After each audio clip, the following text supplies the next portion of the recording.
रोज सकाळी उठायचं, सकाळचं आवरून घ्यायचं, आंघोळ करून फ्रेश व्हायचं, स्वयंपाक, नाश्ता, मग दुपारच्या जेवणाची तयारी, मुलांना शाळेत पाठवायचं. हाच रुटीन असतो रोज. रोज उठायचं आणि तेच करायचं.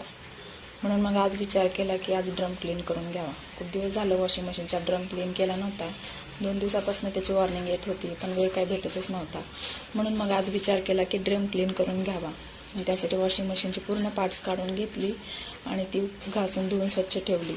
आणि नंतर ते पार्ट्समध्ये पण काही घाण जाऊन बसलेली असते ती पण क्लीन करायला घेतली आणि ड्रम क्लिनिंगसाठी टाकल्या. त्या ड्रम क्लिनिंगसाठी मी मेशोवरून त्या टॅबलेट्स मागवल्या होत्या, ते पण आज ट्राय केलं. मग ड्रम क्लीन होत होता तोपर्यंत मी इकडे बाकीची कामे करून घेतली आणि नंतर मग वॉशिंग मशीन पूर्ण ड्रम क्लीन झाल्याच्या नंतर ती धुवून पुसून अशी स्वच्छ करून घेतली. कारण ड्रम क्लीन जर नाही केला तर त्यात भरपूर घाण जमा होते. त्यानंतर मग दुपारचं जेवण करून घेतलं आणि गॅस राहिला होता घासायचा. खूप घाण झाला होता आणि ते न घासता बसायला होतच नाही, कारण गॅस घाण ठेवून तसं बसणं माझ्याने तर होतच नाही.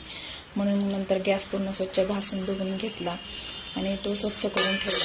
आणि धुवून स्वच्छ करून गॅस ठेवल्याच्या नंतर स्वच्छ सिंकमध्ये हात धुवायला छान वाटतं आणि ते स्वच्छ गॅस पण बघायला चांगला वाटतो. मग पूर्ण गॅस स्वच्छ धुवून पुसून घेतला आणि सगळे कामं झाल्याच्या नंतर मग मुलांसोबत थोड्याशा गप्पा आणि खेळणं सुरू होतं. तर आजच्यासाठी एवढंच.